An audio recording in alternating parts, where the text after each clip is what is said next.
I'm ready. Okay. 응답하라 여친. Whoa, why was I so low? I don't- Go ahead. keep going. Go into the 실. Talk to the count to the Joe.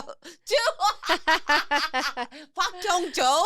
Oh my gosh. Jong-jo. Sorry. It's okay. Sorry. It's all right. My voice went, that was unexpected. I surprised myself. No, I'm very excited for today's episode. Oh yeah?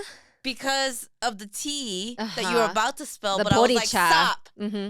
Tell me this in this episode. Okay. So this is my first time hearing it like y'all. Yeah. This is like, I am wiped out this week. I'm just Ooh. absolutely wiped out because it's been a week. It's been a week of drama. Drama. Yeah, specifically. Drama. Oh, I can't. I'm just so 3 excited. letters, to hear your- PTA drama. Oh, see, I don't get myself involved in that. I know. And you'll be so glad that you don't. Oh my God. I Whew. tell me more. All right. So I joined our PTA board 3 years ago. Wow. Because I wanted to do good. You know what they say? The road to hell is paved with good intentions. Yeah. Yeah. And no good deed goes unpunished. Mm-hmm. And I really thought I'm going to do this to be a voice because You know we what? need more representation. Kudos to you. Props to you. We need women like you. I think I'm one of 2 people of color on the board. Oh my gosh, really? Um, And you have a diverse school though. yes, it is That's diverse surprising. because we pull from different neighborhoods and we have a huge population. Yeah. Not huge, but we have a significant Yeah. population that is affiliated with UW and yeah. a lot of the student Heart population. of Seattle, yeah. Yeah, so a lot of the grad student population, Right. international students. So we have a significant portion of students who are multilingual, Yes. who are international, whose parents come for, stints to study, postdocs and stuff. Yeah. And then we have a significant portion of families who get assistance. Wow. So students who are on the free and reduced lunch program Right. and all of that. So when I started on the PTA, I did community outreach. So it was like, it was all like, I was all about it. It was doing like food drives and clothing drives and, helping during the love that. You're holidays. so And good. I like that supportive role, right? So it's Yeah. I kind of get to be fly on the wall, but I kind of, I got to support the school counselor and it was like really fun and rewarding for me. But at the end of last year, I started to see more things. Mhm. And, historically, okay, like you see those movies like Bad Moms or, Yeah. about like PTAs and those Yeah. stereotypes. And so in Is the it accurate? beginning, I'm beginning to sense that there is an element of accuracy. Okay. Because Get to the drama, Jane. I'm getting we're doing excited. budgets right now. Ugh, Okay. budgets. And what would you think a PTA budget is used for? To help the school. Like parties and like yeah, community building events. Maybe like get gifts for teachers. yeah, teacher appreciation Yes, week. teacher appreciation But week. supportive things, Yes, right? Or maybe absolutely. like tutors or reading and math New support, books for the supplemental stuff. library. Yeah. Exactly. So 70% of our budget goes to staffing. Staffing what? School staff, not PTA staff, school staff. So this is staff positions that are not fully funded by the district Wow. because of cuts, because That's of heartbreaking. ongoing cuts. So we raise a lot of money. Oh my gosh. But a huge portion of that I think a lot of the community doesn't understand goes to actual salaries. That's wild. And it's people like me, like regular parents who are funding that through our annual fundraiser. Oh my God. I did not. That is shocking. And it came fully into picture for me last year when I was sitting in the budget meeting. We have a budget meeting every year, right? Uh-huh. And I'm thinking, okay, we're all volunteers too. Like, right. PT, we don't get paid for this, but it's it's a monthly commitment of a few Yes, hours for the monthly yes. meetings and all of that. And then our individual roles.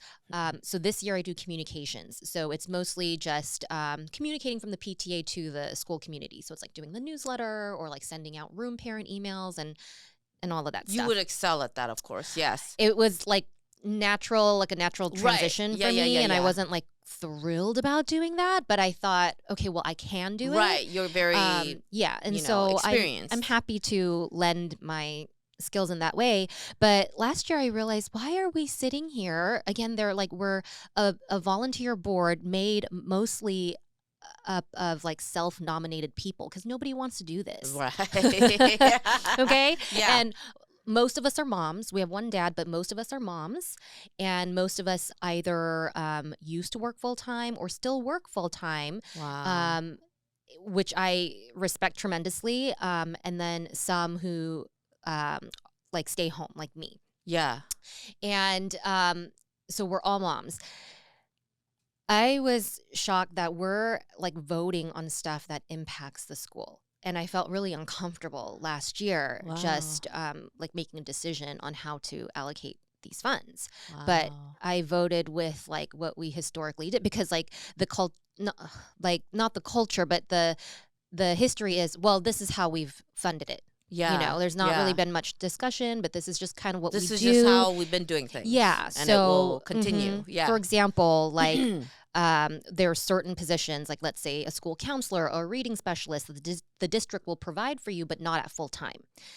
They cut like, they'll say like 4 days a week in the schools will fund. Wow. So then in order to have them one more day to make them have a full week in the school to have that much more face time with the students, we'll put PTA. Well, the PTA will give a grant. So you to guys the school. are raising money for fundamentals. Fundamentals. It should be supported, like Damn. in an ideal world, Right. or even when we were going to school. I think it was supportive stuff they did. Yeah. The PTA put on events. They put on like father-daughter dance, Yeah. mother-son tea. This is a things lot like of that. pressure then. Yeah, so it's a lot of pressure, and it's just a few people around the table making that vote. Wow. And who is it? Who's at the table? It's people with privileges that Ooh, I'm not that the blonde shift woman worker. from Bad Moms.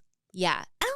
Here we are. We're gonna raise money for how we see Who has the time Yeah. to volunteer their time to do that to the school when Yeah. you have to like work to provide for your family? Yeah. So that I feel like there's already an imbalance of like Yeah. who's at the table to have those conversations. Right. And your school is very lucky that Yeah. they have you who is keenly aware. Well, that's the hard part, Ellen, is like there's such a legacy of like this is how we used to do things that the post-pandemic, the last several years, there's been questions raised about like how actually is this money being spent and like transparency and stuff. So Yeah. that Let's was what pull out kind the of blew up receipts. this week when we had our budget meeting. And one of my fellow parents who is, I would say she's a friend of mine, an acquaintance of mine. Okay. Came out and she was very, very upset that her emails went unanswered by like the PTA leadership. Oh. And so what were her questions? it was like, I need to know the exact budget because I'm out in the community, like canvassing the community and businesses to help with donations for an auction that we're doing for fundraising. Yeah. And so it all came to a head where there was just a lot of finger pointing of there's no transparency. That was rude. That was, a slap in the face. So that kind of language used. Oh. And like I wanted to not be there. Wow. And I began to really question like, why am I doing this? And is it worth it? And Jane, I mean, lots why of would good you think that? Because you just said so yourself that you guys fund such a not I would have thought that you would have felt like, wow, I have such an important role. Yeah, so I do think that, but I think it was just like the You don't get paid to drama be and the dealing with this shit. and the That's what nastiness. it is. Maybe I think a lot of us felt that way. Yeah. So I feel a lot of my, not a lot, but a couple of people on the board, like I know they won't be returning next year. Yeah, which because is it's a not shame. supposed to be. It's volunteer It's work. volunteer It work. shouldn't be this stressful. Yeah, so it was so stressful because then Ah. there was like an email chain going on, and everybody has different ideas of how to allocate the budget.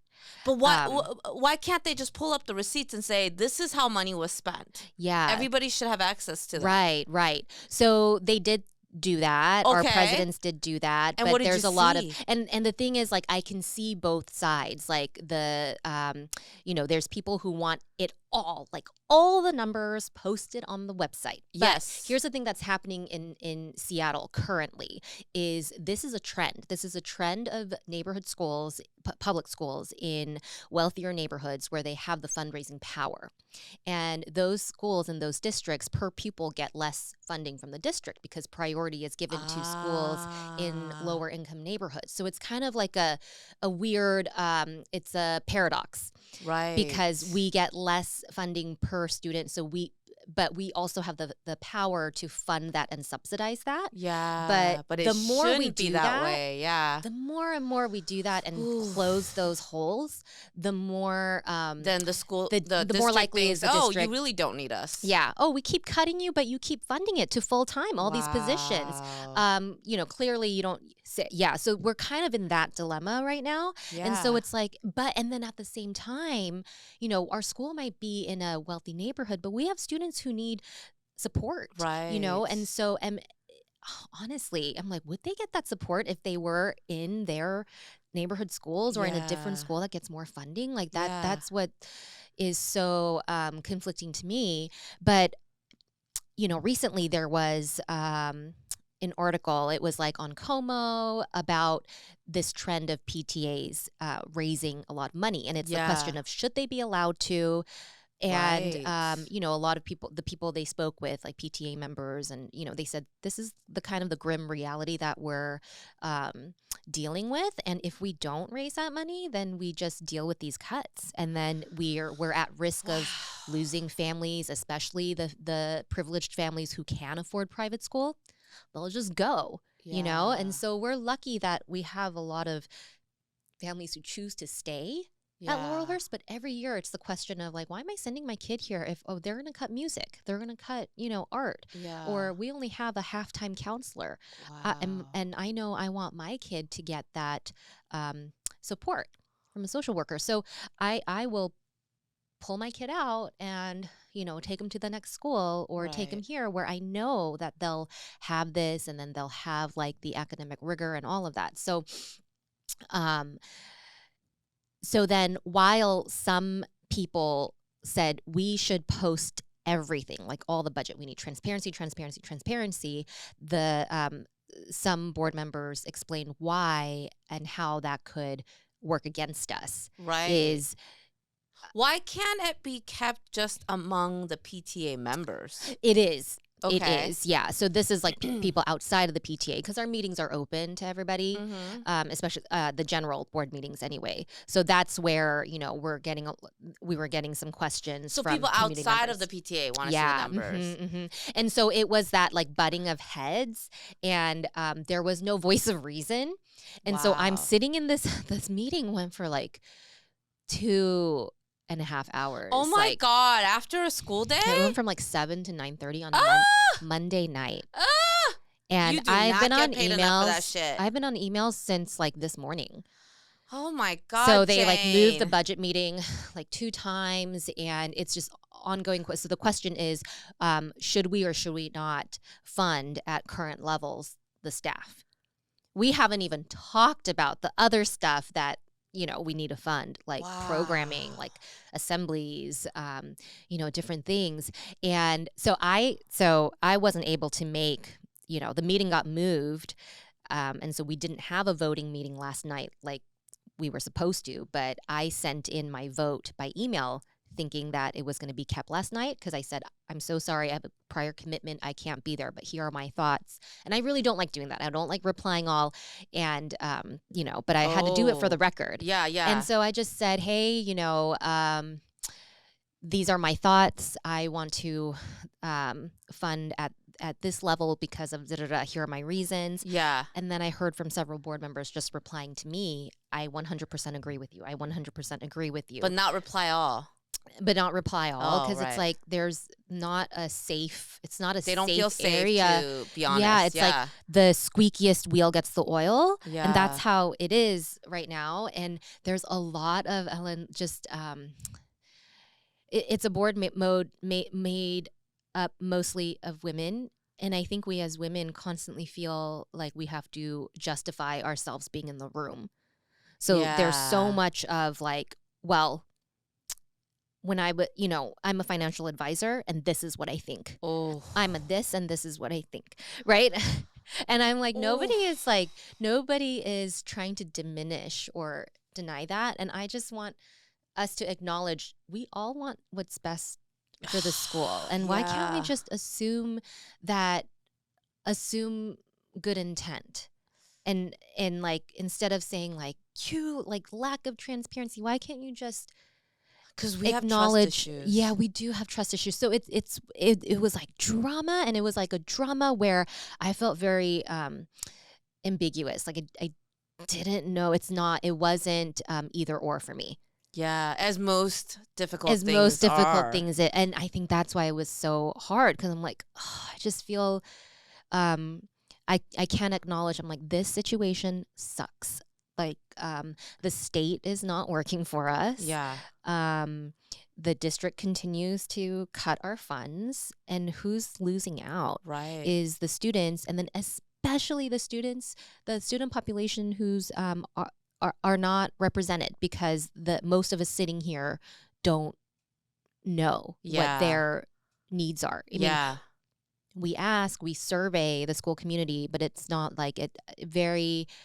My theory is that those grown-ups are not the ones who, have the leisure to answer a survey come to about these meetings or and even represent, fully understand, like, oh, where do I want my where do I want the PTA to spend their money? I'm just sending my kids to school.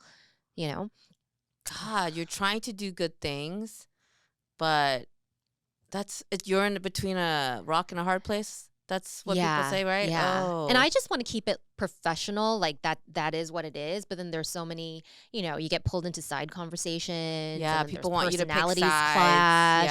And I'm like, I don't want to pick sides. Right. I really don't want to do that. But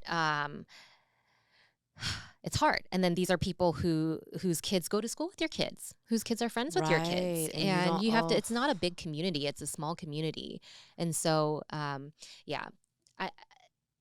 it made me think of like serious. 3 years ago. That was my hesitation. I was like, and I told my friend who like brought me in, I was like, I'm a little bit scared, because I'm scared about what I'm going to find out. Wow. I mean, I had no idea it was this intense. But if I step down, they're like down one more person. You know what I mean? You can't, Jane. You're the voice of reason. I reason don't want in there. to. Yeah. You're needed. No, I don't know. You are. I'm telling you. Yeah. I know. No, I know. You're doing it's just such a thankless job though. Yeah. That's the sucky part. You are doing good, Jane. I know it doesn't feel like it, but you are representing the kids that are not represented, because you have an awareness, not like most privileged people. From having your journalistic background, you have the perspective of being able to step back and see the bigger picture. So you're very much needed, unfortunately, and you're gonna have to keep doing it. I'm sorry. Thanks for that. I mean, I was calculating. I'm like, how many more years until Ruby graduates? And, thank God for you. I can't. Gosh, I don't feel like that. Like in the meetings, I'm just like fly on the wall, because I'm like, I have nothing good to add. I will, if they ask me my opinion, I will state it, and I will, Jane, share my thoughts before voting. But you are, why I love you. The way you advocate for Ruby, when you have that nature in you, you cannot stop advocating for people. You're right. And children. You're right. And that's that nature does not turn off when you apply it to, when you see an opportunity to apply it to children that need it. And that's why I'm so proud of you. I know it's a thankless job, but oh my God, thank God for your school district that they have you. I am in awe. No, I really felt like I was giving my bare minimum, Ellen. No, Truly. no, And I know. this week I was like, oh, damn. Like, I have to step up next year. I have to do better at my job communicating. I have to, like, I felt like I was taking notes of, okay, there's people who misunderstand the board not actively, sharing this and this and this and this is how we use our dollars, as lack of transparency. Yeah. Where I know like the president's intent of why they're careful with that information. Yeah. So I'm like calculating, like, okay, how do I put together a strategy next year of how we're going to roll this out? And Jane, at the same time, I'm like, for that. there's nobody's like, I'm like, no one's paying you to do it. And labor intensive. Truly a labor of love. And that's what fucking sucks. And this is what I'm realizing in all aspects of life is that you gotta step up and do it. Like nobody's gonna do it. It's not for the money. It's not for the money. It's for the betterment of. I know. Oh. And we weren't trained. We didn't grow up in America thinking. I mean, I guess, but it's really hard to reconcile when sometimes you just want to live your quiet life. I know. And you know what I mean? And just think everybody take care of yourself and your family. I know. And you can't do that. You can't do that because you're a superhero. We have consciences. Do you recognize that? You are truly a hero. No. I'm not. There's no. You know me. I would never kiss your ass. I am. I don't have the mental capacity to do what I would be too. I would have fucking like bit somebody's head off. Oh my God. Yesterday, I nearly bit my tennis partner's head off. Your tennis partner? Yeah. Because I do not have the patience. But I recognize. So I mean, okay. You have PTA, I have tennis. Please We're tell going me. to playoffs, and, like I'm trying to communicate to her, like, hey, this match, even though we're practicing against friends, they're higher level players, right? Like, I want us to be really dialed in and play like we're at playoffs because they're actually, so there's rating system, and we're at a certain level, and so we're 3-5s and they're 4-0. And I said, I know it's fun to see our friends. I get really competitive. Yeah. I really want to win this playoff. Okay, you're worried about the PTA and me. I'm worried about amateur tennis. All right, so I want to win. And I'm like, okay, let's get focused. Let's get dialed in. And I need us to win so I can tell our captain that from this practice, she can see the score and feel really confident. That's what I want to give her, right? But she was like, telling me, oh, yeah, I talked to the captain, and she said this and that. I'm like, bitch, I'm not talking about that. Like, and I knew what she was saying, but she was like, I'm playing chess, and she's playing checkers, okay? Because I'm like, that was 5 steps ago. I'm talking about 10 steps ahead. And so, like, she just kept reiterating the fact that she had talked to the captain herself, blah, blah, blah. I'm like, I don't fucking care. That's not what I'm talking about. And I was so impatient. I literally was like, okay, I feel like you don't know how to listen, and I understand what you're trying to say, but that's not what I'm talking about at the moment. And I just went off. And I felt, and I saw the stunned look on her face. Did she cry? She nearly did. And then I was like, fuck, I gotta take it back a notch. And I ended up apologizing because I'm not a complete asshole. I was like, hey. So I get sometimes my passion. When I see, I have no patience. And you have all the fucking patience in the world, Jane. This is why you truly inspire me. You are like 10 times better human than I ever could be. Please don't say that, because I don't have patience with my family. That I have witnessed. Yes. I witnessed you. Like, I see your face. Yeah. Sometimes when Ben says something and you're like, do not ever, like, you didn't even say anything, but your look said, do not open your mouth again. What was he talking about? I think, I don't even know. Okay. It was at Osan and we were just goofing around. And the man clearly said what I would have said. And he made that face, like the face that I would make, like. It's because sometimes people don't know. Like, Ben is a jokester. Yes. And sometimes people don't know if that's a joke or sarcasm. And you want to make sure nobody takes it the wrong way, right? But me and Ben could not care less. Yeah, I know. He truly doesn't care. He's like, what the fuck? I'm just goofy. That's me, right? Yeah. But when I see you processing. Well, you know how, okay, so I have a good explanation for this. When kids act up and misbehave, like, what is the Korean instinct? It's to judge not the kids, but the parents. And so I'm very hyper aware that if a married man acts up, it'll come back on you. Yeah. It'll reflect poorly. It's really not about you. him. It's about me. So it's like, I need, you know what I mean? But why do you care, Jane? I'm a control freak. You are. Yeah. It always, I can admit it. It always comes down to that. But, but I think, why? Okay. Let's dig deeper. Okay. Because why is that concern to you? Yeah, I think it's because I'm afraid that it's going to get back to me.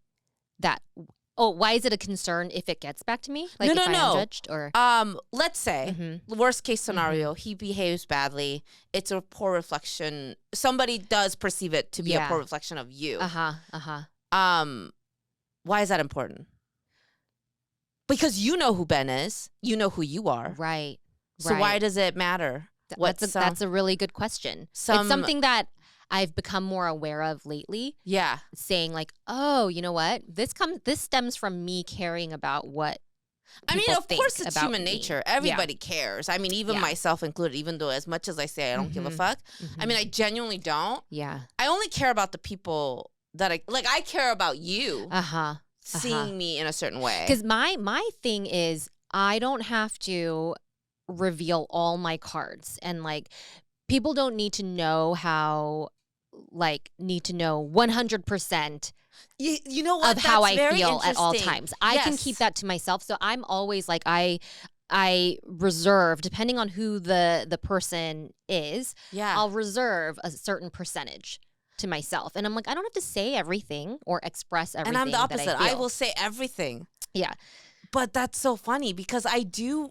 But I will say, I have gotten to know you in a level that is so deep. And I feel very privileged and very humbled and honored to have, through this podcast journey, to know you at this level. And I do find that you are protective. Oh, yeah? Like you do? I really don't. I mean, hey, I go on stage and talk about my anal exam. Yeah. So there's nothing that I hold back. But I do find that you are very protective. And I find that very fascinating. That's so interesting that you picked that up. Yeah. And I'm very intrigued. Because I think only the people closest to me know that. And there's a part of me. I hope you don't feel exposed for No, me telling not you at this. all. Not at all. I find it very fascinating because it's the opposite of me.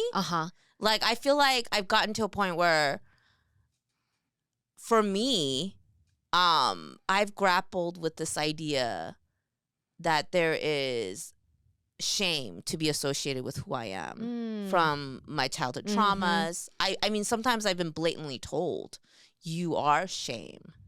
You have brought shame to this family. This, at the core of who you are, is what brings shame to our family and why we've kept you hidden into this belief that you're blood when you're not. So I think there's like this very tangible thing about my existence that has made me, and therefore I put it all out there. what could you possibly find out that I Yeah. haven't told you already? Yeah.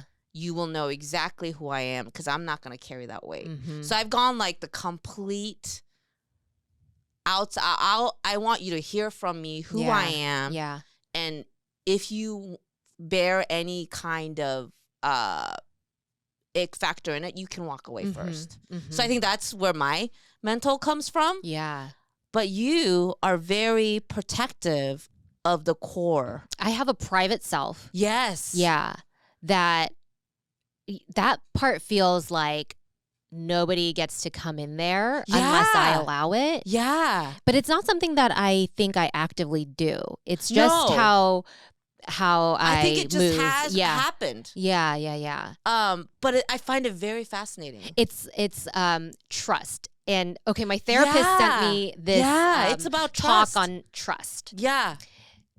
Admittedly, it's a Brene Brown talk. Yeah. And she sent it to me, and I was listening to it, and she talks about how trust is built not in big actions, but in really small actions. Yeah. And that resonated with me a lot. So I think with you and me, it was like a matter of just hanging out and talking. And it's you showing interest, like genuine interest in like my origin story. And I can tell when it's genuine versus so I think it must not come more from, like feigned interest, you know? You must have had a lot of people, I think, correct me if I'm wrong, perhaps that have tried to come into your life.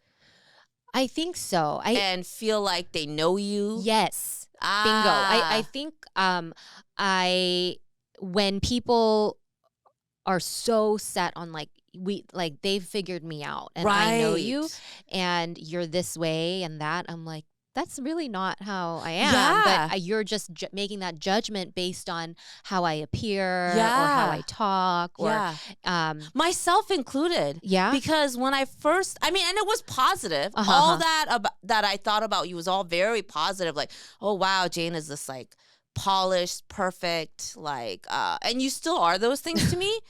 I told you, and you said, oh, watch all that shatter apart. Yeah. And I always tell you, like, it never did but you humanized, like you were this sort of like perfection, I think, that I held on a pedestal, and I still do, but I see your struggles, and it may, if anything, I put you on a higher pedestal because it's so endearing in a real way. You said that like maybe our very first DM exchange on TikTok was something like, oh, I wish I was a mom like you or something like that. And I'm and like, I still hold that you feeling. don't know me. I was like, oh, she's just saying anything, that because of what I put out there. Oh, it's so funny. It's gotten more because you're the real deal. I mean, you talking about this PTA struggle, like, wow, that is dedication. People talk about being committed to what their children are doing, blah, blah, blah, and showing up for PTA. I mean, the PTA that I know is fluff. Yeah. But you really put in the work. But that's usually what happens to me is like I'll agree to something, right?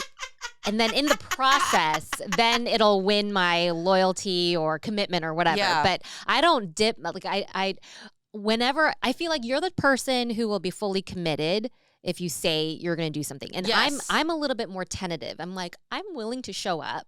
And then based on that, I can go deeper. Yes, you're exactly right. And that's my experience with PTA. I plunge in. You die. Yeah, you jump in. And I fall in love head over heels way too quick. Yeah. I am, And then what happens when it's like not it? You run. I get burned. Oh, and this is my problem. I am devastated. And I feel like such a fucking fool. Yeah. And you have experienced that and learned not to do that, to withdraw. Yes. So I'm imagining like on the beach, like I will go in like one toe at a time, right? And when the big wave comes and I don't want to be in it, I can easily like retreat. Yeah. No, I have literally jumped into a cave full of bats in the Philippines. I don't even fucking know how to swim, of bats. Jane. Yeah. Yeah, it was a fucking bad. We climbed and we climbed. I'm like, where the fuck are we going? And I was like, I don't know, but I'll just go. Yeah. These people, it was an expedition sort of thing, but it was never fully explained to us where. And I just kept, I'm like, we're going high. Somehow we must fucking get. I would never go somewhere where this is me. Yeah. I would be like, okay, how bad could it be? I am like optimistic to a fault. So I go and I go and I go, right? I'm like, if we go this high, we must come down some way. And we're at a fucking must come cliff. down, yeah. In a fucking bats all over the ceiling. And then they're like, oh, we dive in here. No. Yeah. Wait. In the water. And I'm like, what? And Jane, I didn't even know how to swim at this point. So you know what I had? I had an inflatable. But physics, like, I mean, I literally feared that one of the bats could swoop and puncture the inflatable. Oh my gosh. But I was like, okay, fuck, let's just go. And I jumped in. How high was the drop? Oh my gosh. So big. So fucking big. I was like, and then after we got all done, my husband was with me. He was like, I can't believe you fucking did that. I'm like, wild, right? Yeah. I plunge in. And, you know, after all these experiences, I should know fucking better. But I keep plunging in because... I love that about you, though, because it's not something that I can do. And I think that's why we're attracted to each other. Because I'm like, I look at you, I'm like, that's how I should be.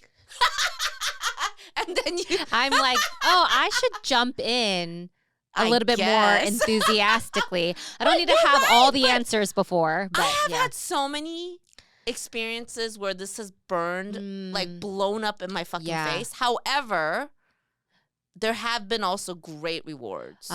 Like comedy. I fucking jumped into comedy. I just showed up to an open mic. I had no business being there. All of a sudden, I had this idea, I'm going to go fucking on a stage. And I choked. See, I find that so brave. You choked? I prepared like a whole set. So those are the kind of nightmares I have. Yeah. And blanked. It was literally the nightmare. The nightmare. I lived it. I was like, oh my God. I can't find words. Yeah. And I just blabbered on. I don't even know what I fucking said. You went through it. People still laughed, but I was like, I felt it was a failure because I didn't do what I set out to do. And I came off the stage dazed. And people were like, you know, it's your first time. Yeah. And so by definition, other people did not think I bombed. Yeah. But I thought I bombed because I didn't do anything that I set out to do. Literally a nightmare. And I had never stood on a stage like that with spotlights. I never. You at least had the professional experience of being on camera and things. I had no business. Yeah. I plunge. Now it's your business. I think it's because I lived so repressed for so long. Like I never got to leave the house. I never got to hang out with friends. Yeah. I think so. When I got the chance to leave the house, I exploded. Yeah. But now I'm like, I don't know how to do things any other way. Yeah. But I don't like it. Yeah. I think I don't like it. I don't know. But I can't stop doing it. I'm like, life's short. Just fucking do it already. This is so fucking I deep. blanked because I realized I never paid for parking today. Oh, shit. Okay, City of Seattle. We gotta Please don't check on your ticket me. parking. I know. We gotta check on your fucking That's parking. all right. It's okay. You know, I need to let go of some things, right? The worst thing that can happen is get a parking ticket, and we will expense that. Yeah. I love that. I love that. I saw the blink. Did you see me? Like I shifted. You did that little jolt. Like I am not in my body now. Yeah, like I was like, what did I say? I must have said something so profound. I forgot to pay my fucking parking validation. See, this is what happens when you're such a control freak, right? And I'm like, I have to time it exactly right. I don't want to pay for it as soon as I want to pay for it when I'm in the building to maximize the time. And then that's how I forgot. You know what? Yeah. You know what? That's so funny you said that because I did literally the opposite. I saw and I was like, oh, how long am I going to be here? I was like, what are the options? And I clicked through I was like, oh, 11:11. That's a good number. Yeah.